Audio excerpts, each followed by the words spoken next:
Fala pessoal, tudo bom? A aula de hoje a gente vai finalizar, né, necessariamente aquele conteúdo da nossa última aula. E aí eu vou mostrar a vocês também como é que deve ser feito o trabalho para ser entregue, tá? Trabalho da AV2, né? Lembrem vocês que a gente tem o trabalho da AV2, né, e a gente também vai ter a nossa avaliação, tá bom? Bom, esse aqui foi o slide da aula anterior. Continuando um pouquinho aí na parte dos equipamentos disponíveis em uma oficina, a gente tem um carregador de baterias, né, bastante utilizado nas oficinas. A função do carregador de bateria, ou né, também quando utilizado como auxiliar de partida, né, é justamente para o caso de carregador, carregar as baterias que já estão descarregadas, tá? E quando ele é utilizado como auxiliar é para poder fazer a famosa chupeta nos veículos, tá? Percebam que o carregador de bateria, a função dele é poder recarregar a bateria, mas eu já antecipo a vocês que essa bateria recarregada ela só vai ter realmente validade a ser recarregada se a bateria ainda estiver boa. Vamos para um exemplo aqui, tá? Um exemplo bem, né, bem assim grosso, digamos assim. Você tem seu celular ou seu notebook, né? Vamos dar exemplo com o notebook. Se você esqueceu o notebook ligado a noite inteira fora da tomada e o notebook descarregou, a bateria desse notebook ela ainda está boa, porém ela está descarregada. Então nesse momento a gente utiliza o carregador de bateria para poder a bateria voltar à carga inicial e você continuar usando o seu notebook, tá? Agora, se a bateria do seu notebook já está viciada, né, não vai adiantar você ficar carregando toda hora, porque ela precisa ser substituída. Esse é o mesmo princípio para um automóvel. Então, se vocês têm um auto center, o veículo chega até vocês e aquela bateria ela já chegou no final da vida útil, não vai adiantar você ficar carregando a bateria o tempo inteiro, né? A única solução possível é a substituição dela, tá? Então, o carregador de baterias ele é bastante utilizado, né? Só que você não adianta carregar uma bateria que já está com a vida útil ruim. Nesse caso, é mais utilizado o carregador de bateria quando o cara está desconfiado de problema de fuga de corrente, né? O que seria um problema de fuga de corrente? Imagine aí vocês no carro de vocês instalaram aí dá exemplo de um multimídia, ou um alarme, um som, tá? E por algum motivo depois dessa instalação aconteceu a instalação de uma forma errada e o carro começa a descarregar a bateria o tempo inteiro. Você deixa o carro de noite em casa, no outro dia de manhã o carro não quer ligar, você tem que botar para pegar no tombo, fica dando chupeta. Aí nesse caso vale a pena, porque você recarrega a bateria de seu carro e você vai em busca do que é que está causando esse problema, tá? Um outro componente bastante importante é um paralelômetro. Ele é uma derivação do carregador de bateria. Esse daqui de cima é mais barato porque carrega uma bateria por vez. O daqui não, daqui consegue recarregar 4 baterias ao mesmo tempo, tá certo? É um sistema muito mais moderno. Em compensação, ele não tem auxiliar de partida, ele só serve para poder carregar as baterias. A gente também tem um equipamento chamado de analisador de baterias. Esse sistema ele é destinado a baterias de aço chumbo, que são as baterias mais utilizadas hoje em dia. As baterias de lítio, né, elas são apenas utilizadas em veículos elétricos e alguns veículos híbridos, tá? Então, todos os outros automóveis basicamente utilizam baterias de chumbo ácido.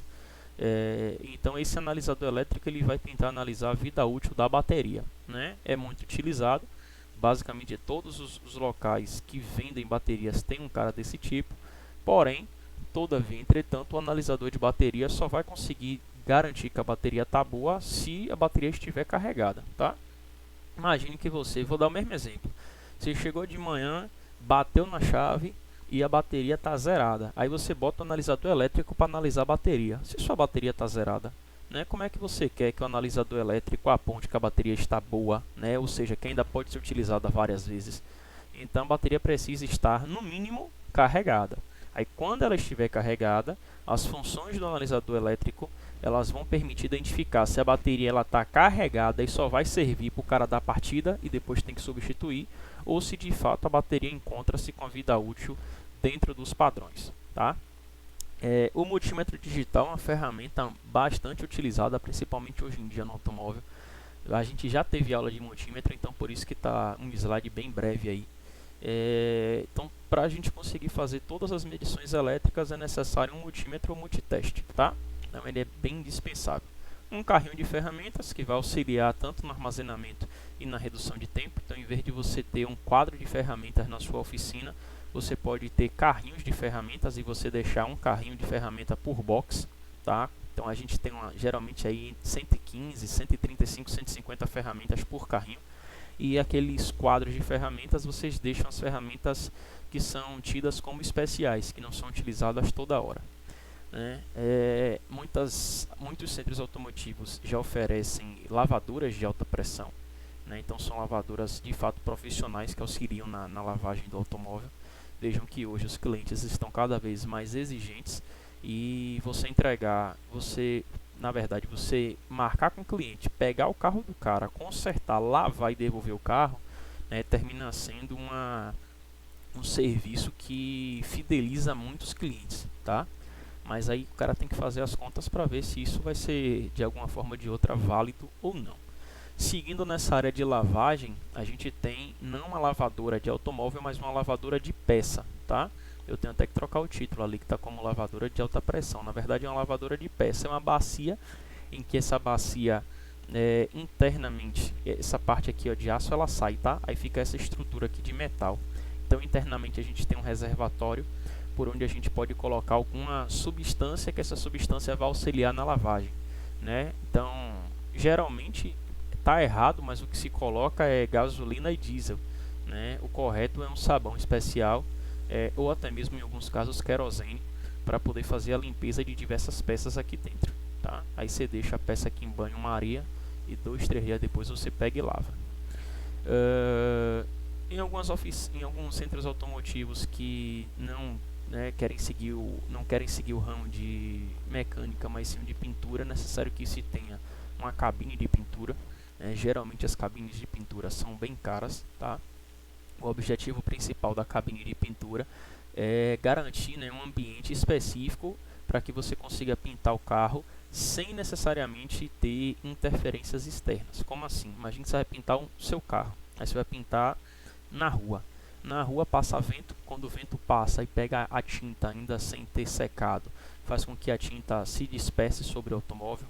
O vento joga detrito sobre a peça que você está querendo pintar, então quando você vai aplicar o jato de tinta, passou um vento, jogou areia, você pintou por cima da areia, a pintura ela vai ficar grossa, né? Então a gente precisa de fato garantir um ambiente específico para essa pintura, tá? E é por isso que são utilizadas essas cabines.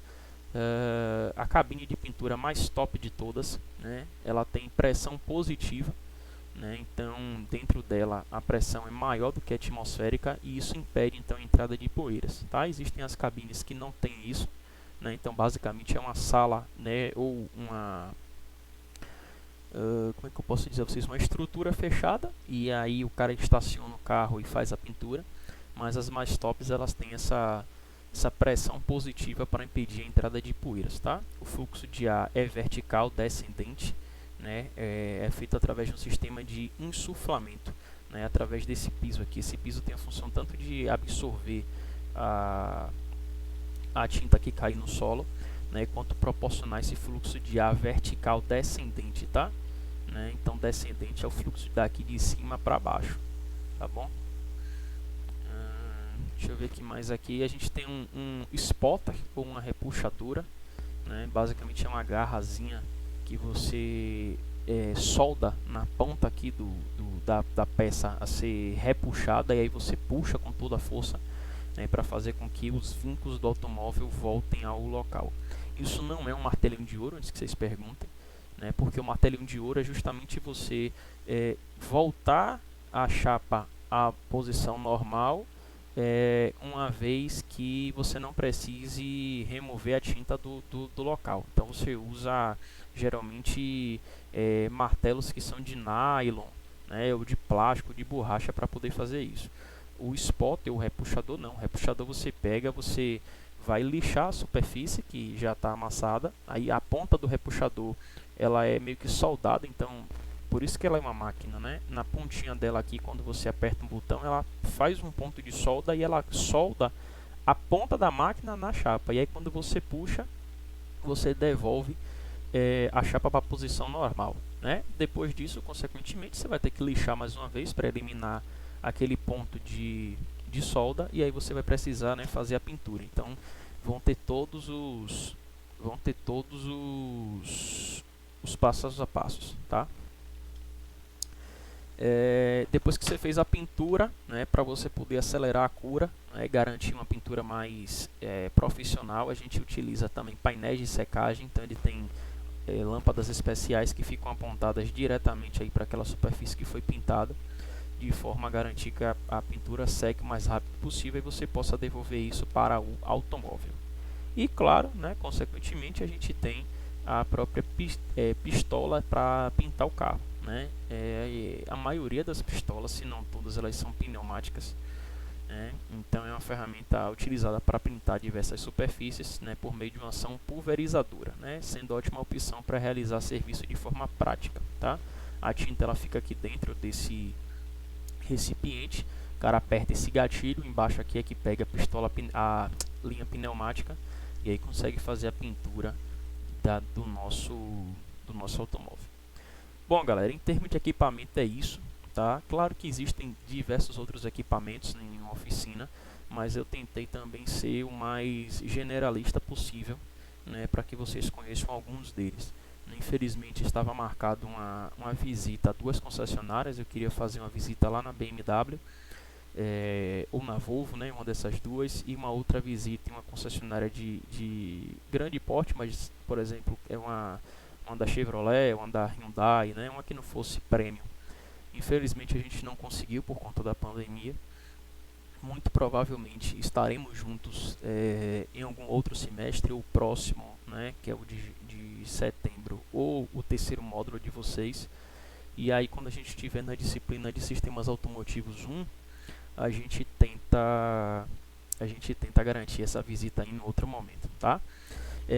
Isso aqui agora que eu vou mostrar a vocês, esses 5, 6 slides, né, basicamente são só para vocês entenderem o que é que vocês devem fazer no trabalho, né? Então o trabalho vai vir aquela planilha, como eu pedi a vocês, com o investimento que vocês precisam ter na sua oficina. Aí vocês devem colocar na célula aqui, ó, em uma das células, o nome do equipamento, por exemplo, elevador, o valor unitário do elevador. Aí o valor unitário é R$5.000, pode aproximar, tá? Desde que seja aproximado e que você tenha pesquisado, né? Ou então, se nem aproxima, bota o valor cheio. O valor não, desculpe, a quantidade que você vai usar, se é um elevador, se são 2, se são 10, se são 15, e o valor total. Faz isso para todos os equipamentos que você vai ter na sua oficina, e no final, lá naquela planilha vai ser gerado lá um valor de custos, tá? Essa planilha deve ser anexada no Word, para que você vai me apresentar essa sua oficina, né? Então vai colocar lá qual é o modelo de sua oficina, para que ela se destina, o quanto é que sua oficina custa com base naquela planilha, quanto é que você pretende fazer de serviços no mês, né? Qual é o preço da mão de obra, né? Então, por exemplo, eu vou ter 10 mecânicos ganhando um salário mínimo, eu vou ter 3 assistentes, né, que vão trabalhar, 2 como consultores e um vai trabalhar como auxiliar de peça.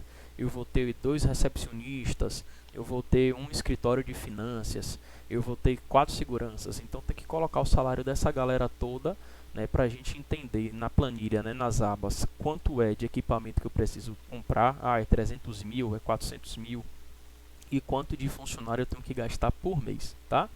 E aí com base nisso vocês deverão fazer uma previsão de quanto que vocês devem ganhar na oficina de vocês. Então eu estimo que eu vou trabalhar 20 dias na semana, né? Se eu vou trabalhar 20 dias na semana, eu vou ter aqui 6 trocas de óleo sendo feitas a cada dia. Eu vou ter, ou pode fazer pelo mês, tá? Desses 20 dias no mês eu vou ter aqui 100 trocas de óleo, 50 alinhamentos, eu vou ter 40 revisões de troca de amortecedor, 50 revisões de troca de freio, eu vou ter, sei lá, 5 serviços de mecânica pesada em motor, que tem que abrir o motor. Então faz uma tabelazinha igual a essa de equipamentos. Quanto é que custa a troca de óleo, quanto é que custa a troca só de amortecedor, quanto é que custa a troca de pastilha de freio, né? Quanto é que custa o serviço geral de abrir um motor. Então faz uma planilhazinha, no final você vai fazer a multiplicação, né, de quantos serviços você tem no mês pelo valor unitário vai gerar um valor total. Então você vai ter lá três tabelas, né, três abas na tabela. A primeira com quanto você precisa gastar por mês com funcionário. Então, sei lá, eu tenho 20 mil reais de salário, né? Depois você vai ter a outra dizendo quanto foi a sua infraestrutura. Então você tem 400 mil de infraestrutura, tá? E quanto é que você precisa, e quanto é que você acha que vai receber por mês? Então acho que eu vou receber por mês 35 mil. Então aí observe, se eu recebo 35 mil, eu tenho que pagar os 20 mil de salário, tenho que pagar o aluguel do espaço. Quanto é o aluguel do espaço? 5 mil, então pronto, eu tenho 25 mil pagos e sobra 10. Esses 10 mil é o que eu vou usar para abater o valor dos equipamentos e o que eu vou usar, né, para mim no caso, que é para você que é o dono. Então você tem que fazer um plano. Bom, se eu entrei com 400 mil de ferramenta, eu vou estar pagando, entre aspas, uma parcela de 5 mil todo mês pelas ferramentas e equipamentos, e eu vou terminar de pagar essas ferramentas e equipamentos em tantos anos, tá? É mais ou menos assim que a coisa vai funcionar. Aqui só para vocês terem uma noção do exemplo que eu fiz. Então na oficina, né, vai ter esse elevador que custa quase esse 4.500, um coletor de óleo de 160, esse carrinho mesa e maleta, né, que custa aí 120 o carrinho, esse carrinho, tá? Mais a mesa custa 294 e a maleta, que é essa que está aqui dentro, 274. Aí eu botei aqui, ó, quero uma máquina de balanceadora que custa 3.500, uma rampa aqui de alinhamento a laser, né? O kit da prancha, que é só a rampa, custa 3.800, e o alinhador a laser que vem o painel e as ferramentas custam 2.000, né? Enfim, aí calibrador manual. Enfim, aqui tem alguns exemplos, tá? Esses valores eles não estão tão atuais e já estão um pouco defasados. Inclusive vocês percebem até pelas imagens, né? Mas aqui é só para vocês terem uma noção, ó, de que vocês precisam buscar os preços, né? E depois de identificar os preços, colocar naquela planilha lá, tá certo? Aí eu coloquei aqui algumas ferramentas também que vão ser necessárias, e aí no final eu vou ter gerado o valor total, né, da minha oficina. Tá bom, pessoal? Bom, é isso daí. Não tem muito mais o que a gente falar não, tá certo? Qualquer dúvida podem entrar em contato comigo. Na semana que vem, né, deixa eu abrir aqui o calendário. Na semana que vem é dia 19, então vocês fazem apenas a entrega desse trabalho, e no dia 26 a gente tem a avaliação. Lembrando que para hoje, dia 12, vocês fazem uma síntese da nossa aula. Então vocês podem escolher aqui 3 equipamentos que foram apresentados hoje, e vocês falam a função, né, desse equipamento e qual é o preço que vocês encontram eles aí no dia a dia, tá? Pesquisem em algum site. Beleza, pessoal? Qualquer dúvida para o trabalho, entre em contato comigo. Por favor, não deem vacilo. É a primeira disciplina do ano de faculdade de vocês. Não vão perder, tá? Para a gente não ter nenhum tipo de problema. Beleza? Valeu.